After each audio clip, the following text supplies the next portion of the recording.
शेतकऱ्याच्या मेहनतीचं फळ गहू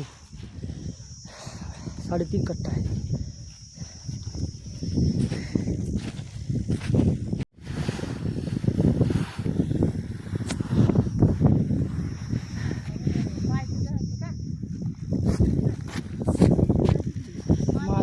माझं पाय.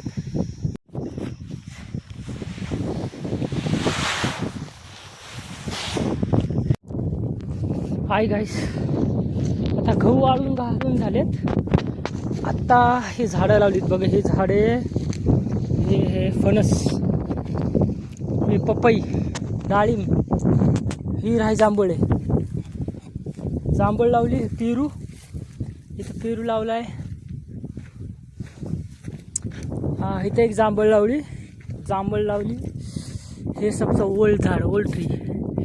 हे थोडे दिवसच आहे अजून. लिंबू लावलाय, पपई लावली. ते फणस, सॉरी हा फणस आहे. शायद हे काजू काहीतरी फणस आहे. दोन, एक काजूचं लावलं, एक फणसाचं. मला शायद ओळखा येईना. शायद हे फणस आहे आणि पलीकडला काजू होता. तो फणस आहे, हो काजू काहीतरी आहे बघ. कढीपत्ता आहे. घास, हे आंबे आहेत, गावरान आंबे आहेत. ही शेवगा आहे. शेवगाने खाल्ली, परत थोडीशी आता फुटली आहे. आणि हे एक पेरू आहे. हो, ही नांगरटी झालेली आहे. दोन्ही नांगरून झालेत. हे माझ्या भावाचे आहेत, चुलत भावाचे जमीन आहे. तर त्यांनी नांगरणी केली आहे. हे आपलं आहे. वरून खालून बाकी, आणि पलीकडे म्हणजे चुलत्याचंच आहे. ते वरी गहू होता, ते झाले. ही उन्हाळी बाजरी. आता पाणी आल्यावर बघू. पाणी आता पाणी खालून चालू झाल्यावर ना, तर सिनरी शॉट दाखवतो पाण्याचा. हे पाणी आता आलेलं आहे पार तिथपर्यंत. आता पाणी दिवस तर तिथं बसायचं.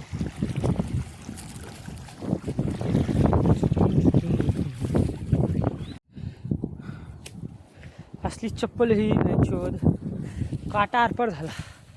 पाणी देऊन झालेले गाईस. पेरूचं झाड आहे. हे आंबे आहेत, हे सर्व गावरान आंबे आहेत. सर्व पाणी देऊन झालेले. घास लावलाय, ऑटोमॅटिक कमी होतंय. तर आपलं पाणी देऊन झालेलं आहे. आता आपल्याला खाली जायचं आहे. वरती आपलं काहीच काम नाही. आता वर जे काम होतं एक ते झालं. आता 10 दिवस बघाय ना, 10 दिवसानंतर परत एकदा पाणी द्यायचं आहे. फक्त उन्हाळ्याची तकतक आहे. उन्हाळा झाला की काहीच प्रॉब्लेम नाही. हे सर्व माझ्या चुलत्याचे झाडं, मस्त झाडं लावलीत आधीच. आमच्या आधी जाणं लावले, सर्व शेडची झाडं लावली. आंबे मस्त जबरदस्त आंबे आलेत. हा, पाणी बंद केलंय इथपर्यंत, पाईपलाईन आहे. वरी पण एक उसाच काढलाय पाण्यासाठी, काही प्रॉब्लेम नाही तसं.